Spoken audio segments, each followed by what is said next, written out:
Hey everyone, in today's video you are going to learn how to zoom in and out in Microsoft Outlook in 2026. Now this is perfect if the text in your emails is too small to read or if you need to fit more content on your screen. So let's walk through how you can do it step by step. First of all, you need to open your Outlook application on your computer. Now, you just have to go to the inbox and click on that particular email which you want to basically open in a reading pane.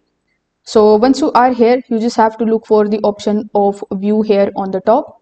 In the view section, you will find this zoom button.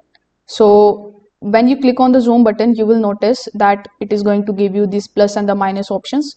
So when you click on the option of plus, you will notice that now you will be able to zoom in the email that you are reading here. You can also click on the minus options in order to zoom it out, just like so. Now, if you are using Microsoft Outlook in your web browser, you can just simply use Control plus the scroll wheel on your mouse in order to zoom in the layout or the view of Outlook. You can also use the control and the scroll wheel again in order to zoom it out. So if this video helped you out, make sure that you like this video and subscribe to the channel. Thanks for watching.